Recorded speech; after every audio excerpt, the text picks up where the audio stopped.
오늘 하나님께서 우리에게 주시는 말씀은 창세기 21장 1절에서 7절까지의 말씀입니다.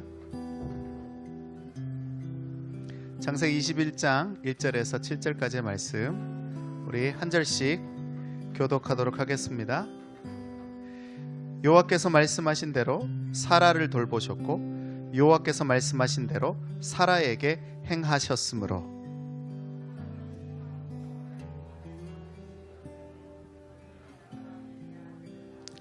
아브라함이 그에게 태어난 아들 곧 사라가 자기에게 낳은 아들을 이름하여 이삭이라 하였고,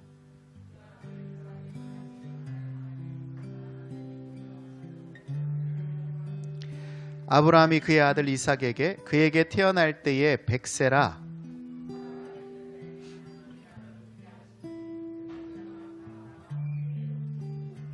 같이 있습니다.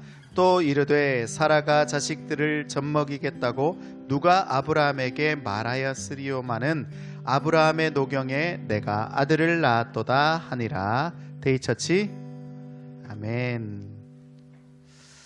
지난 한 주간 모험의 복음, 아브라함의 복음대로 이렇게 모험하는 인생을 좀 살아오셨습니까?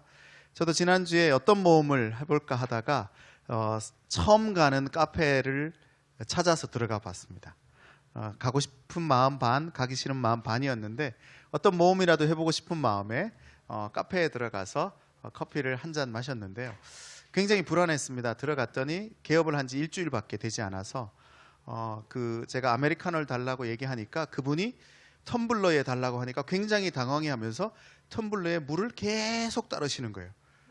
그래서 제가 너무 많이 물을 부으면 맛이 없어지지 않을까요? 했더니 싱크대에 물을 이렇게 버리시더라고요.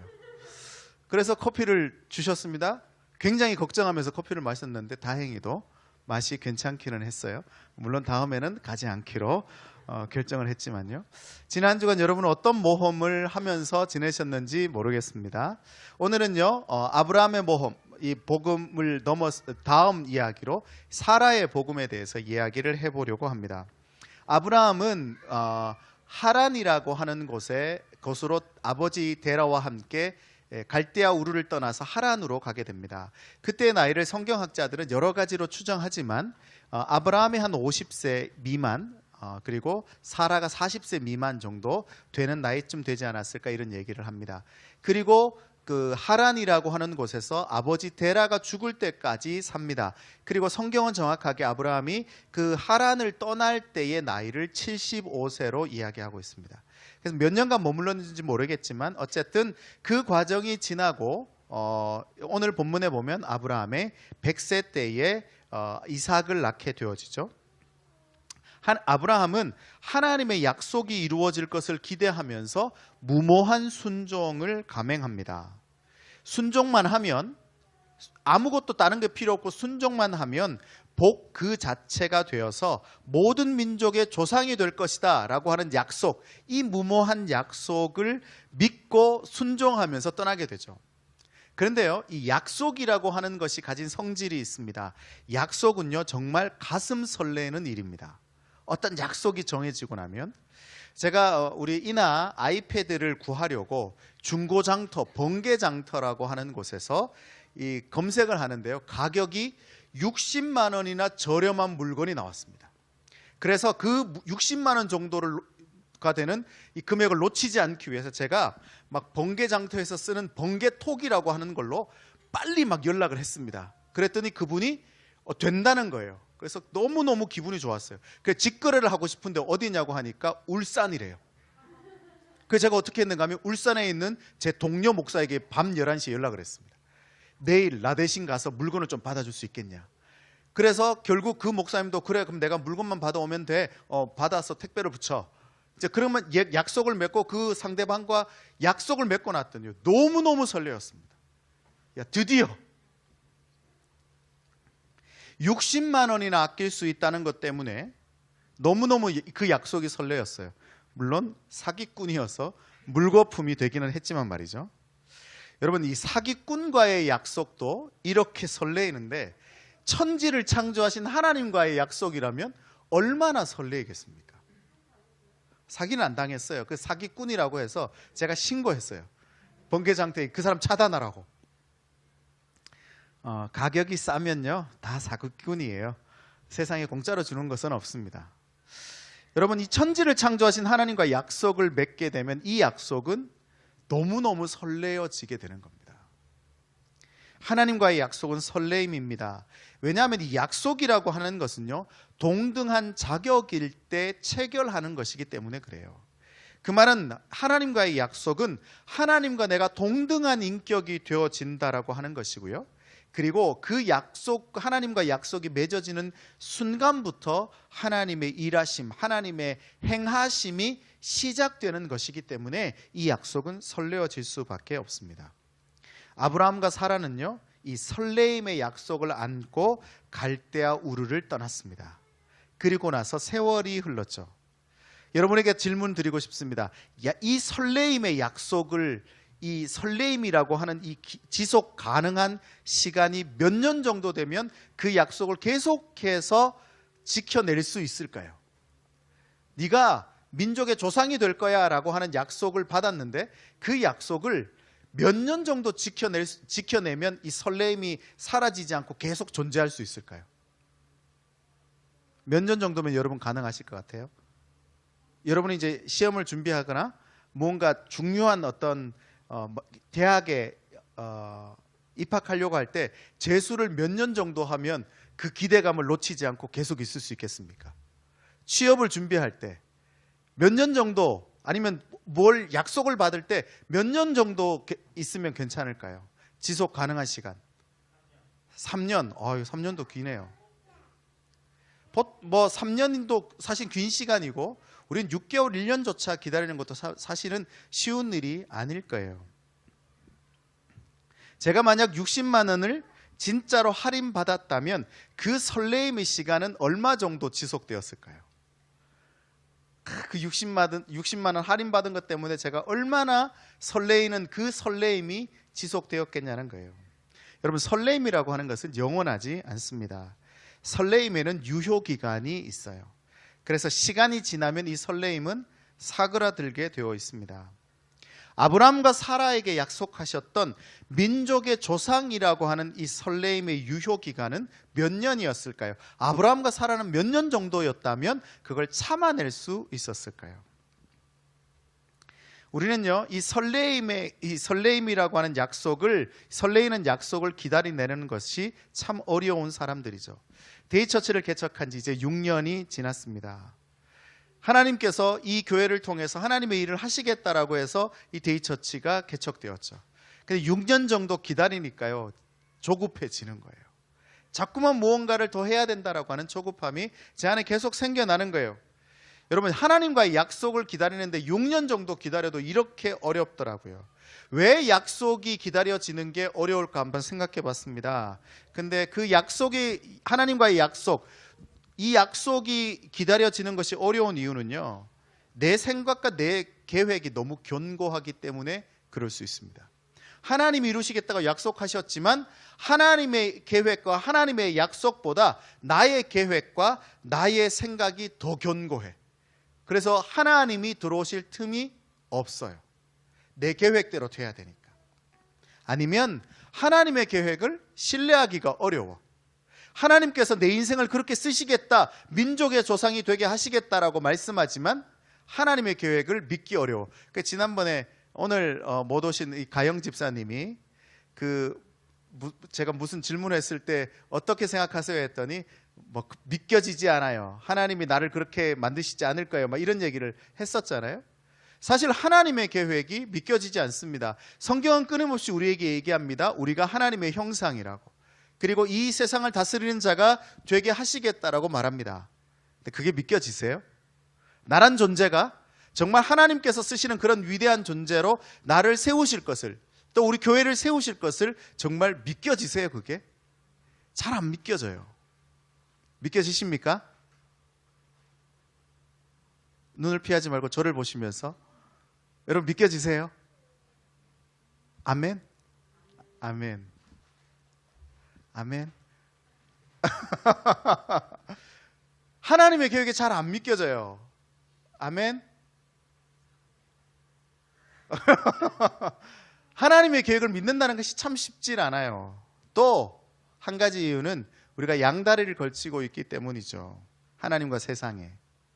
세상도 잘 살아야 되고 세상에도 성공해야 되고 하나님 앞에서도 성공해야 되고 이 양다리를 걸치고 있으니까 하나님의 계획이 잘 되지 않을 때가 많다는 거예요.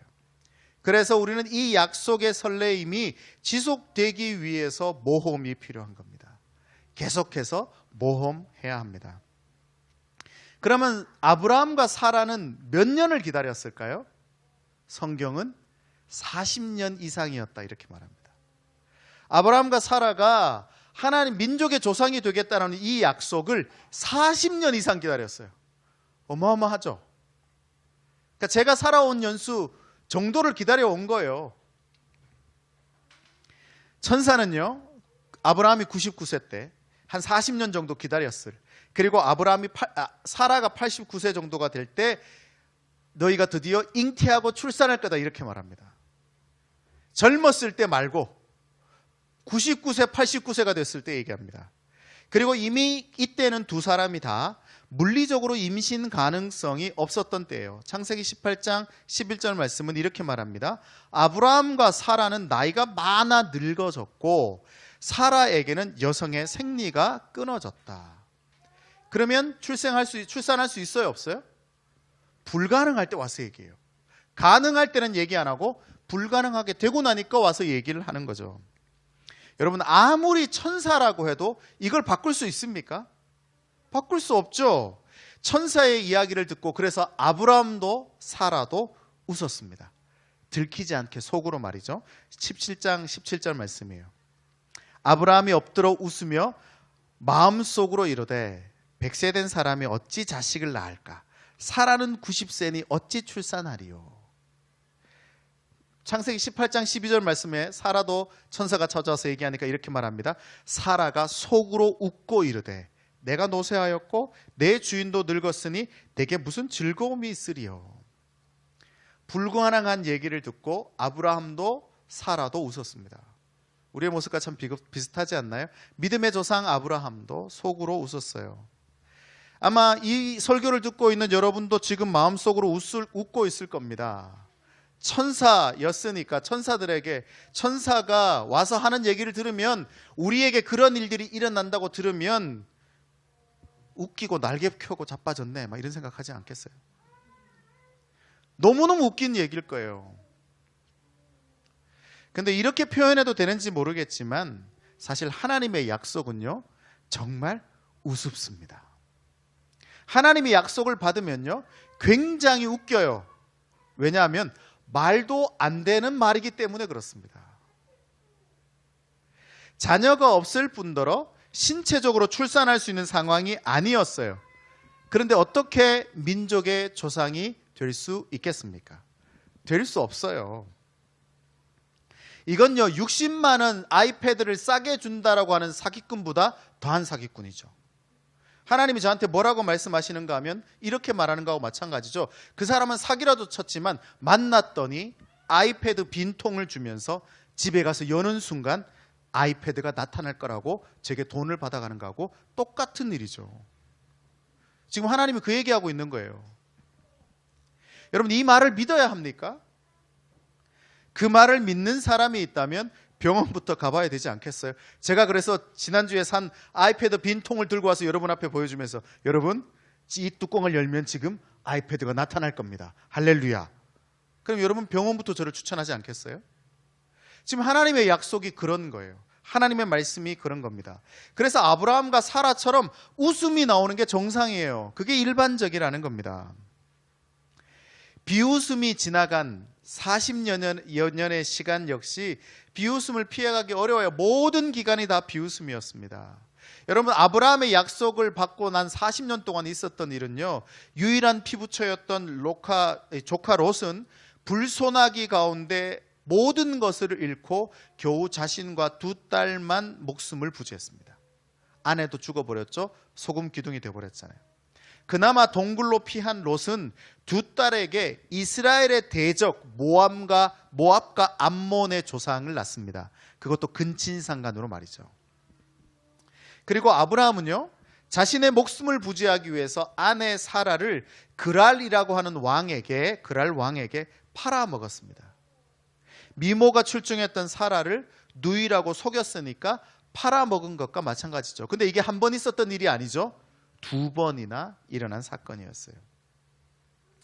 여러분, 아브라함이 약속이 이루어지는 상황 가운데 변한 게 없어요. 아브라함은 여전히 아브라함이었습니다. 하나님의 약속을 들었던 40년 전에도, 그리고 40년이 지난 다음에도 아브라함은 변한 게 없었어요. 그냥 아브라함이었어요. 그래서 아브라함이 이 비웃음과 이제 이후에 하나님의 약속이 이루어지고 난 이후에 진짜 웃음, 이삭이 웃음이라는 뜻이잖아요. 그래서 비웃음과 이 찐웃음 사이에 아브라함과 사라는 아무것도 한 것이 없었어요. 그들이 한 것이 있었다면 그냥 열심히 자신들의 삶을 살아내었을 뿐입니다. 주어진 상황들에 맞게 말이죠. 뭔가 특별하지도 대단하지도 않았어요. 할렐루야. 너무 좋아. 여기 제발 데리고 가지 말고 있어줘요. 다솜아, 화이팅.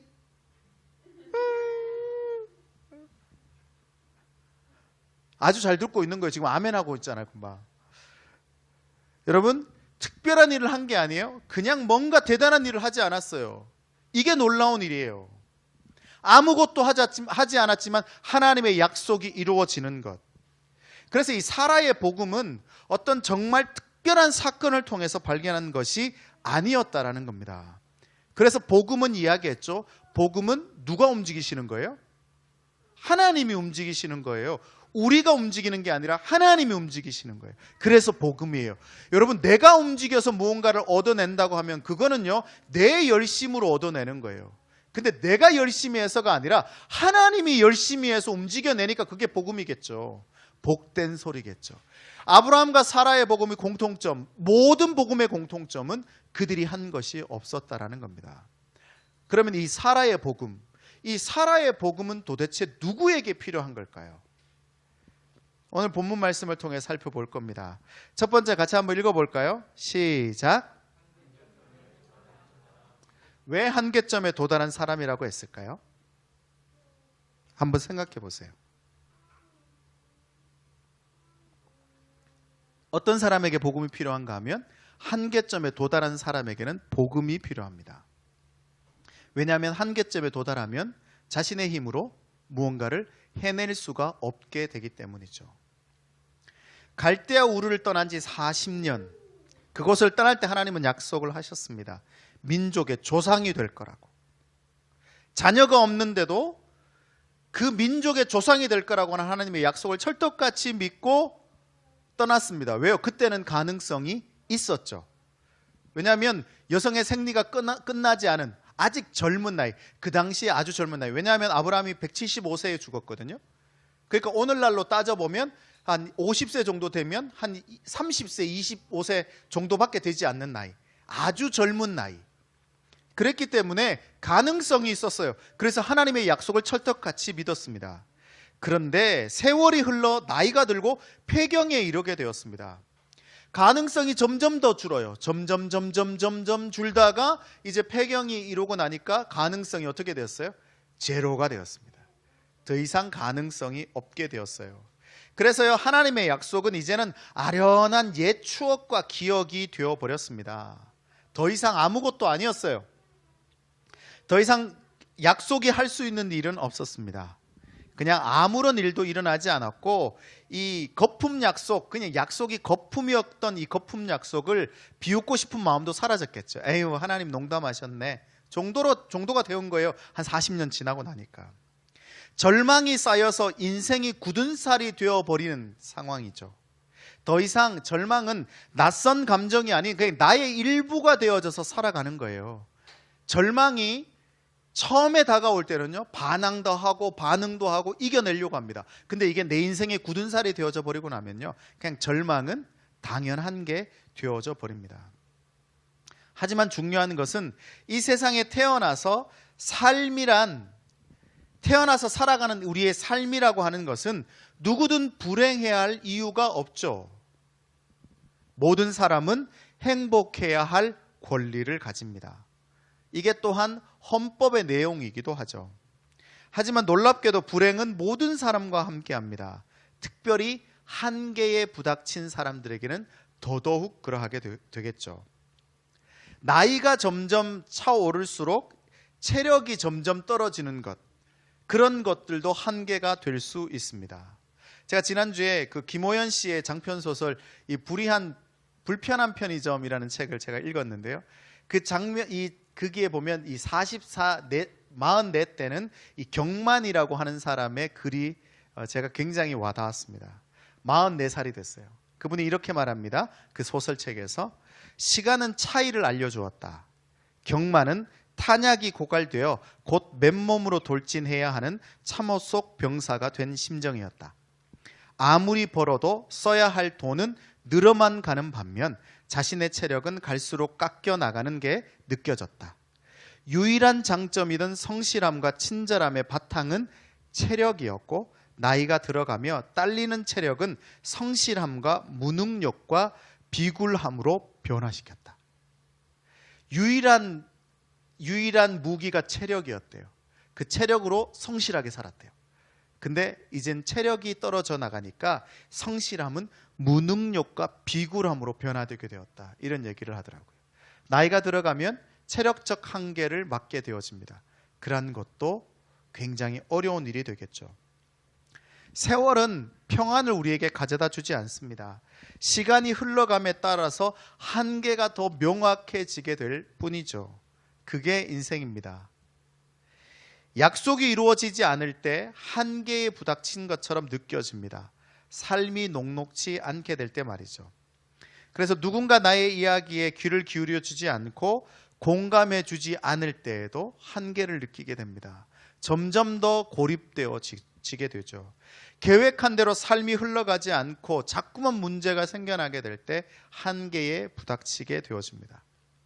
작년 12월 31일 날 마지막 날을 기념하는 기념으로 운동하러 가서 골프 연습을 제가 열심히 운동했습니다. 아주 기분 좋게 말이죠. 12월 31일 마지막 밤을 내가 이렇게 열심히 운동하고 스트레칭 막 하고 했어요.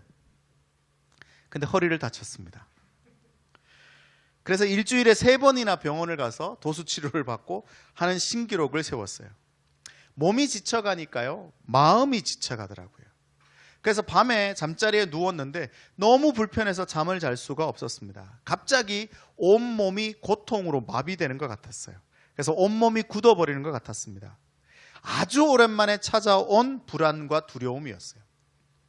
물론 이 강화도 지진을 알리는 긴급 문자로 인해서 온 세상이 시끄러워져서 오래 가지 않았지만 말이죠. 얼마 전에 강화도 문자 새벽에 받으셨습니까? 정말 무슨 난리가 난 줄 알았어요. 그 문자 때문에 저의 불안과 두려움까지 갑자기 사라지게 되었지만 말이죠. 여러분, 누구에게든지 한계점이 찾아옵니다. 삶을 살아가다 보면 한계에 부딪히게 되어지죠. 그리고 그 한계점을 점점 더 높은 한계로 덮어버립니다. 그러니까 그 한계점이 다가왔는데 그 한계를 더 덮어버리는 문제가 생겨나요. 돈이라든지 더 큰 성공이라든지 아니면 더 온전한 소속감이라든지 아니면 진귀한 물건이라든지 그런 걸로 그런 한계들을 넘어가려고 노력을 해보죠. 그런데요, 결국 또 다른 한계에 부닥치게 되어지고 또 그 한계물이 또 한계물로 좀 괜찮아지고 대체하고 나면 좀 괜찮은 기분이 들지만 그 한계는 결국 또 한계에 부닥치게 되어집니다. 그런 임시 방편으로는 한계를 해결할 수 없어요.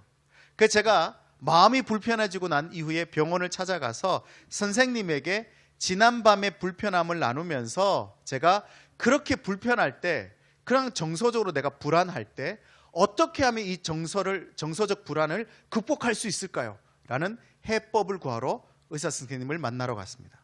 제가 어젯밤에 이렇게 마음이 불편했습니다. 이런 마음이 불편할 때 어떻게 하면 이 마음의 문제를 해결할 수 있을까요? 굉장한 답을 얻고 왔습니다.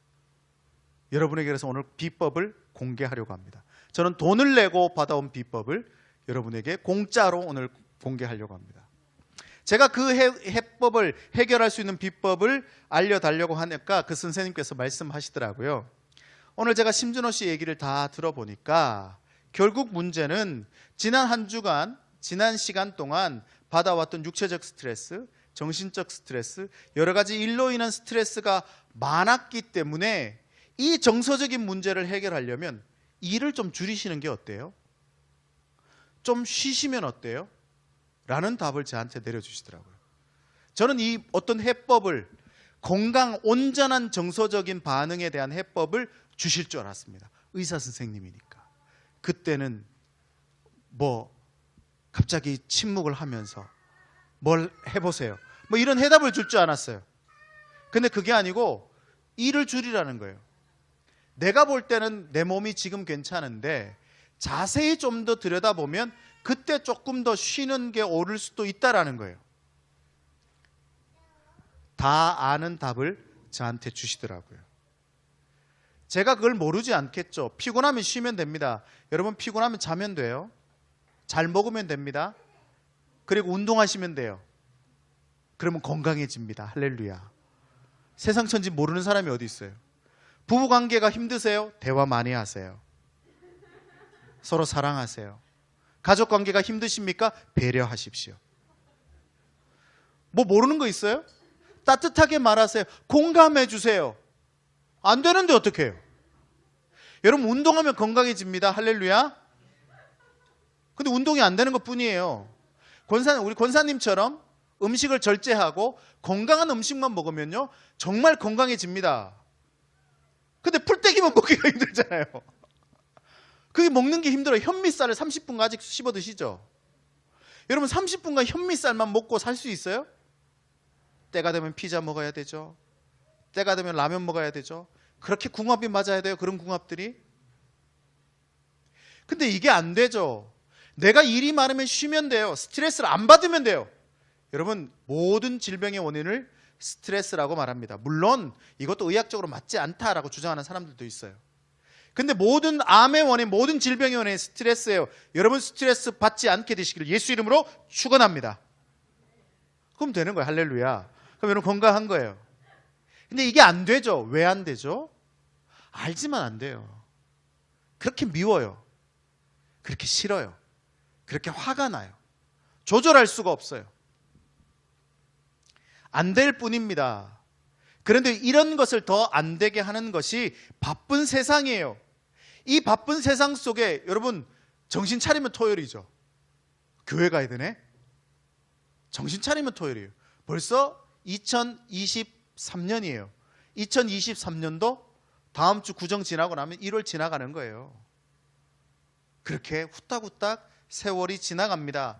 이 바쁜 세상의 굴레 속에 우리가 들어가는 순간 이 세상은요, 우리에게 그 모든 생각을 멈추게 합니다. 그래서 세상의 이 쳇바퀴 속에 돌아가면서 그냥 살아가라는 거예요. 스트레스 가운데, 고민하지 못하는 가운데, 내가 이번에 뭘 해야 될지 고민하지 못하는 가운데 그냥 지나가라는 거예요. 이런 세상의 바쁜 생각 가운데서 우리를 돌이키게 하는 것이, 따라합시다, 복음이다. 여러분, 복음은요, 우리를 멈추게 하는 겁니다. 복음은 우리를 돌아보게 하는 겁니다. 복음은 다시금 돌아가서 우리가 원래 만들어진 창조의 목적이 무엇인지를 발견하게 되는 거예요. 스트레스를 받을 때 그냥 스트레스 속에 취해서 살아가는 것이 아니라 왜 내가 이렇게 스트레스를 받지? 돌아보는 겁니다. 그래서 다시금 그 쳇바퀴 속에, 그 굴레 속에 들어가지 않도록 우리를 초대해 주는 것, 그 구렁텅이에서 끌어내어 주는 것이 복음이에요. 복음은요, 세상은 빨리 가야 된다고 말하지만 복음은 좀 천천히 가도 돼라고 말합니다. 복음은 한계에 봉착해도 조급할 필요 없다라고 우리에게 말해줘요. 복음은요, 남과 비교하지 않아도 돼. 그리고 비교 좀 되면 어떠냐라고 얘기해 줍니다. 남과 비교를 안 하는 것도 쉽지 않아요. 그래서 비교가 좀 당해도 좀 어때? 라고 우리에게 얘기해 주는 게 복음이에요. 결국 내 인생은요, 비웃음이 아니라 찐 웃음을 띠게 될 것이다 라고 복음이 말해주는 겁니다. 할렐루야. 비웃음 가운데 살아내는 인생이 아니라 찐 웃음을 머금고 살아내는 것이 복음을 아는 자들의 삶이라고 우리를 초대하신 거예요. 그래서 오늘 우리가 여기 있는 겁니다. 멋진 일이죠. 찐 웃음을 머금기 위해 존재하는 인생이라는 거예요. 비웃음을 위해 사는 인생이 아니고. 한계점에 도달한 사람들, 그리고 한계점을 향해 달려가는 사람들, 자신이 지금 한계점을 향해서 달려가고 있는 것조차 모르는 사람들에게 복음이 아주 시급하게 필요합니다. 내 주변에 있는 사람들이 한계점을 향해 달려가고 있다면, 지금 한계점 가운데 머무르고 있다면 그 사람들에게는 지금 복음이 필요해요. 그게 우리가 지금 복음을 들고 그들에게 나가야 될 시점이에요. 그래서 복음을 소개해야 될 시점이라는 거예요. 그래서 한계점에 도달하고 나면 해결하는데 완전히 한계점에 도달하기 전에 이야기해 줘야 돼요. 한계점에 도달하고 나면 그를 한계점에서 끄집어내는데 시간이 너무 오래 걸립니다. 그래서 한계점을 향해 달려가고 있는 사람이 있다면 얘기해 줘야 돼요. 야, 너 복음이 필요해. 너 복음 아니면 거기에서 나올 수가 없어. 복음이 뭐야? 데리고 오시면 돼요. 야, 복음이 도대체 뭐야? 어떻게 하면 복음을 알 수 있는데? 그러면 저한테 데리고 오시면 되거나 아니면 우리가 같이 만나서 교제를 나눠보시면 되겠죠. 지금 사라의 복음에 귀를 기울여 보십시오. 그래서 한계점을 향해 달려가는 사람을 빨리 초대하셔야 합니다. 그러면 한 개가 아니라 두 개를 발견하게 될 줄로 믿습니다. 굉장히 의미심장하게 준비한 거예요. 한 개가 아니라 두 개를 발견하는 거예요. 한 개가 아니라 무한개 영원을 발견하게 되는 거죠. 한계 있는 사람 가운데 영원함과 무한계를 발견하게 하는 것. 왜냐? 복음은 우리를 영원으로 인도하잖아요. 복음은 우리를 영원으로 인도합니다. 그래서 그 무한계에 도달하게 되어지게 되는 거죠. 한계점을 향해 달려가고 있는 사람들이 있는지 잘 들여다 보십시오. 그래서 그들에게 이 사라의 복음을 소개해 주시면 됩니다. 그럼 두 번째, 이 사라의 복음이 필요한 사람 누굴까요? 같이 읽어볼까요? 시작. 어떤 사람? 웃음이 사라진 사람이에요. 40년간 꿈이 안 이루어지면요, 웃음이 사라질 법도 합니다. 사라의 유일한 웃음은요, 꿈은 자녀였습니다. 근데 그 꿈이 이루어지지 않으니까 사라에게 웃음이 사라졌죠. 근데 자세히 성경을 들여다보면요, 사라가 하나님께 구했을까요? 하나님이 사라에게 준다고 했을까요? 하나님이 사라에게 준다 그랬어요. 사라가 하나님 우리에게 자식을 주셔서 우리가 민족의 조상이 되게 해주세요라고 기도한 적이 없어요. 하나님이 어느 날 뜬금없이 나타나가지고, 야, 너희들이 갈대아 우르를 떠나서 내가 네게 지시할 땅으로 가면 내가 너희에게 자녀를 주고 민족의 조상이 되게 하겠다. 약속 누가 하셨어요? 그 약속 누가 안 지켜요? 40년을 안 지키는 거예요. 그러니까 사라가 열받겠어요, 안 열받겠어요? 아니, 갈대아 우르에서 잘 살고 있었다면 덜 화가 났을 거예요. 근데 하나님의 약속을 듣고 다 따라 했는데 결국 자녀가 없어. 사라에게 웃음이 사라지게 되는 겁니다. 그래서 사라가 결국 기다리다 못해서 어떻게 했는가 하면 아브라함에게 자신의 여종 하갈을 첩으로 줍니다. 창세기 16장 3절 말씀 같이 한번 읽어볼게요. 시작.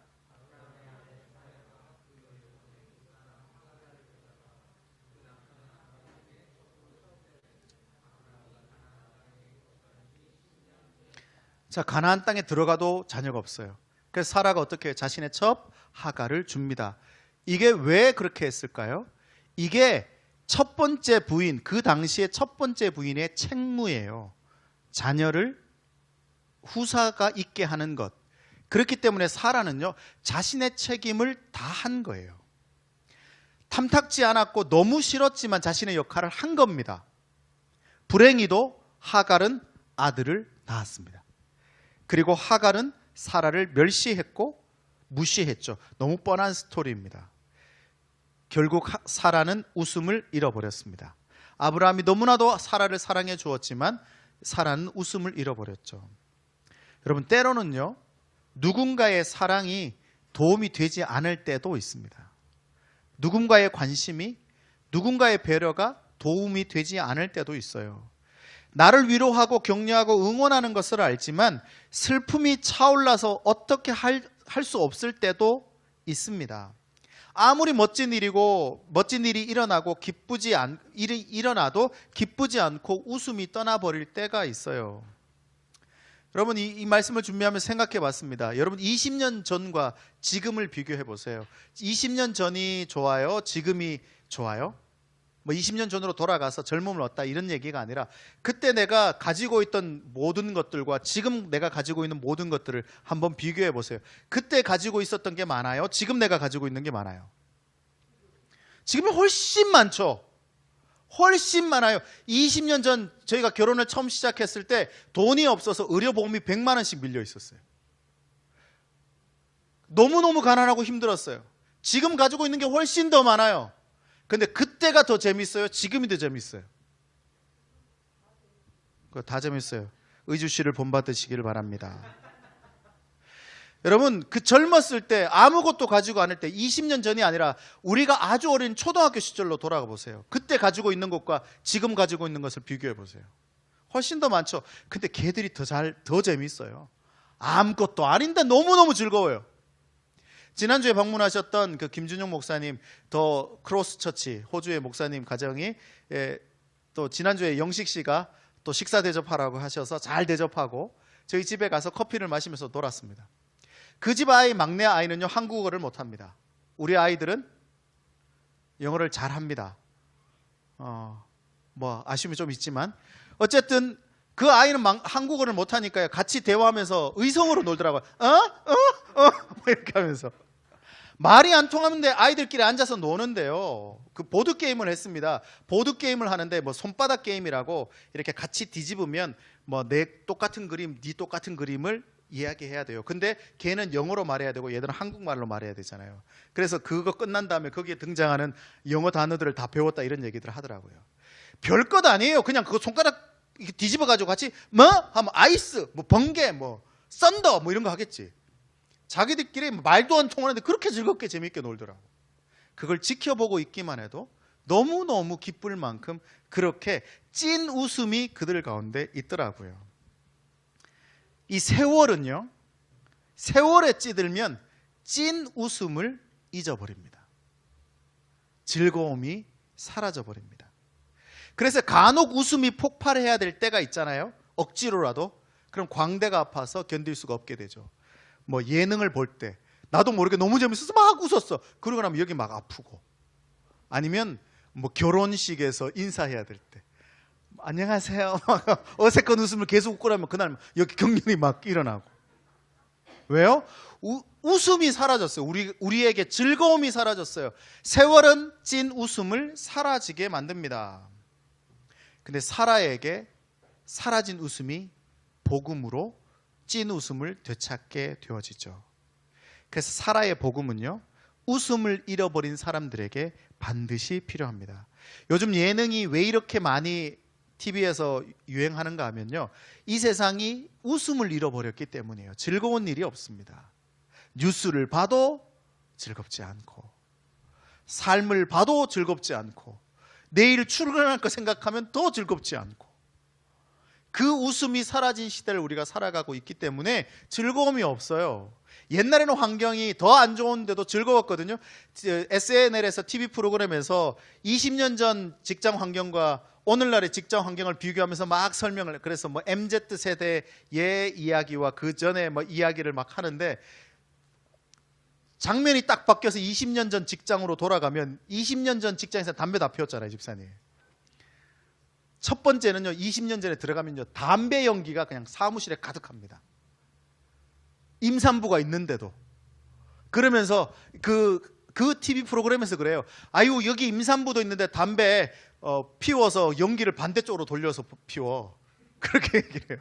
이렇게 피지 말고 돌려서 피우래요. 그게 환경이에요. 요즘 그런 환경에서 일하라 그러면 일합니까? 환경이 그렇게 좋아졌는데도요, 우리에겐 찐 웃음이 사라집니다. 우리 성도들의 형편도 제가 6년 전에 여러분을 만났을 때와 지금을 생각해 보면 너무나도 달라지고 좋아지고 훨씬 더 나아졌어요. 근데 뭐가 그렇게 우리에게 이 찐 웃음을 사라지게 하는지 모르겠어요. 여러분, 한계에 도달하여서 웃음을 잃어버린 사람들을 주목하셔야 합니다. 우리가 삶을 살아가면서 우리가 복음을 가지고 살아간다라고 하는 것은요, 한계에 도달해서 웃음을 잃어버린 사람들이 있다면 지금 그들에게 복음이 필요하다는 거예요. 웃음이 회복되어지는 복음이 필요한 거예요. 제가 읽었던 그 불편한 편의점의 주인공은 노숙자 독고라는 사람입니다. 이름이 자기 이름도 몰라서 이름이 독고예요. 아들과 삼각관계가 있어서 깨어져 있던 함께 일하던 선숙에게 어떤 해답을 주면서 삼각김밥과 손편지를 권합니다.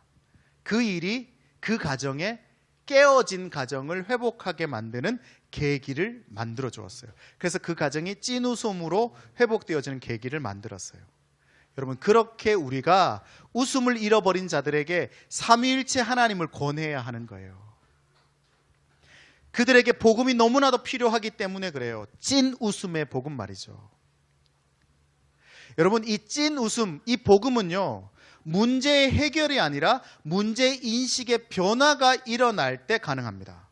언제 우리가 찐 웃음을 웃을 수 있는가 하면 그 문제가 해결되는 게 아니에요. 문제의 해결보다 더 중요한 것은 문제 인식의 변화가 필요한 거예요. 복음은 문제를 해결시켜 주는 게 아니에요. 복음은 문제 인식의 변화를 일으키는 겁니다. 다르게 생각하게 합니다. 다르게 바라보게 하는 것이 복음이에요. 왜냐하면 복음은 본질이기 때문에 그렇습니다. 복음은요, 길과 진리와 생명이기 때문에 그래요. 그래, 오늘 지금은 목사님이 얘기하는 시간. 자, 복음을 발견해서 문제를 바라보는 인식이 변화되어야 문제를 해결할 수 있습니다. 다시요. 복음을 발견해서 문제를 바라보는 인식이 변화되어야 문제를 해결할 수 있습니다. 복음이 문제만 해결하면 어떤 일이 일어나는가 하면 요 문제 끝나고 난 다음 문제는 해결 또 못해. 요 문제 해결되고 난 다음 문제는 해결 못해. 어떻게 해결해야 돼요? 문제를 바라보는 인식의 변화가 필요해요. 제가 성희 씨한테 기타를 배웠습니다. 한 주. 제가 기타를 20몇 년간 쳐왔어요. 근데 저는 지금까지 어떻게 쳐왔는가 하면 기타 코드 집에 있는 코드를 손가락으로 보고 A 코드 그러면 그것만 외웠어요. 지금까지 평생 20몇 년간. 그러니까 그냥 그것만 외우는 거예요. 그래서 내가 모르는 코드 나오면 A7 중간에 손가락 하나 띄어. E 코드 이렇게 눌러. 7 띄어. 그러니까 그것만 계속했어. 근데 나보고 목사님 이거를 근원적으로 E, F, G, A 뭐 이렇게 있어요. 뭐 이렇게 하라 그러고 그래서 목사님이 계산을 하셔서 이 세븐일 때는 뭘 떼야 되는지 해석을 해보세요. 그걸 배운 게 지금 한 번 배웠고 2달인가 됐죠? 장난 아닐걸. 깜짝 놀랄걸. 내가 나를 봐도 깜짝 놀랐는데. 근데 그렇게 기타를 치니까요. 지금까지 기타를 치다 보면 중간중간에 어려운 코드가 나와요. 그럼 어떻게 했을까요? 안 치면 돼요. 왜냐면 어려우니까 안 쳤어. 근데 그렇게 해석하고 나니까 기타를 되게 쉽게 만들어 놨더라고. 맞죠? 그렇진 않아요. 그럼 이건 다시 번복할게요. 어쨌든 그러면서 기타를 좀 더 쉽게 내가 쳐갈 수 있는 거를 내가 스스로 찾아가게 되더라고요. 복음은요, 문제를 해결시켜 주는 게 아닙니다. 복음은 문제를 인식하게 하는 근원을 변화시켜요. 그래서 어떤 문제에 부딪히든지 간에 그 문제를 변화시킬 수 있는 힘을 길러주는 게 복음이에요. 그래서 찐 웃음을 잃어버린 사람들에게 웃음을 회복시켜주는 것도 중요하지만 그 사람에게 복음의 본질을 통해서 그 사람이 문제를 인식할 수 있는 힘을 기를 수 있도록 해줘야 합니다. 복음을 발견해서 문제를 바라보는 인식이 변화되어야 문제가 해결될 수 있어요. 문제가 해결되지 못한다고 할지라도 적어도 문제에 휘둘러지지는 않습니다. 한계에 도달한 이들에게 복음을 발견함으로 찐 웃음을 띠게 될 것을 기대해 보십시오. 그래서 우리도 세상을 평안케 하는 그런 불편한 교회 되기를 소망해 봅니다. 여러분, 이미 교회는 불편한 곳이 되었죠. 세상은 교회를 불편하게 여깁니다. 근데 그 소설책에 그 불편한 편의점을 통해서 주변 사람들이 정말 아름답게 회복되어지는 아주 아름다운 스토리가 담겨져 있어요. 여러분, 이 불편한 교회가 많은 사람들에게 그들의 문제를 해결하고 그들에게 웃음을 회복시켜주는 그러한 교회가 될 수 있게 되기를 예수 이름으로 축원합니다. 그래서 그 안에 있는 복음을 우리가 깨닫고 발견할 수 있게 되기를 소망해 봐요. 오늘 말씀 가운데 주셨던 것들을 한번 기억하면서 묵상해 봅시다. 생각해 봅시다. 혹시 내가 한계에 봉착한 것은 아닌지, 내가 한계에 봉착했다면 오늘 은혜가 필요할 때입니다. 혹은 내 주변에 한계에 봉착한 사람들이 있는지 한번 들여다 보셔야 합니다. 내 주변에 한계에 봉착한 사람이 분명히 있을 거예요. 그 한계에 봉착한 사람은 지금 복음이 필요하다는 얘기입니다. 그러면 그 사람을 위해 기도해 주셔야 합니다. 혹시 내 삶에 웃음을 잃어버렸습니까? 그러면 지금 은혜가 필요하다는 뜻이에요. 혹은 내 주변에 지금 그 웃음이 사라져버린 사람이 있다면 그 사람에겐 지금 복음이 필요하다는 얘기예요.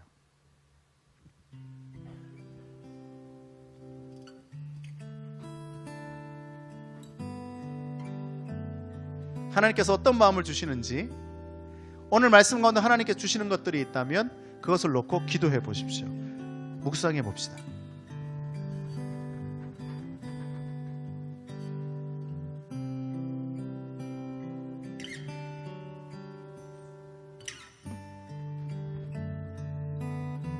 오늘 우리를 초대하셔서 하나님이 어떤 것을 깨닫기를 원하시는지, 이 예배 가운데서 우리가 어떤 것을 회복하기를 원하시는지 한번 들어보십시오.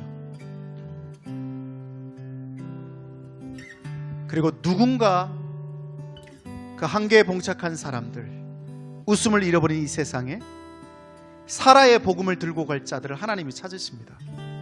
하나님, 내가 이 사라의 복음을 들고 한계에 봉착한 사람들에게 찾아가서 복음을 나누어 주게 하십시오. 찐 웃음이 사라져버린 이 세상 가운데 사라의 복음을 들고 가서 찐 웃음을 나누어 주는 사람 되게 하여 주십시오. 그런 교회이게 하여 주십시오.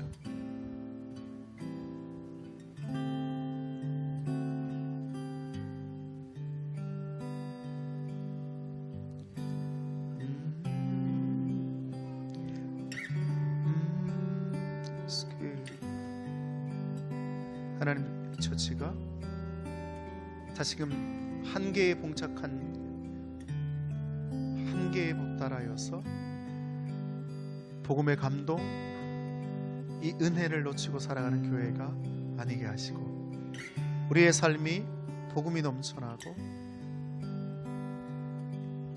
복음으로 다시금 설레임이 회복되어지는 자들, 복음 때문에 감격하는 자들 되게 하여 주십시오.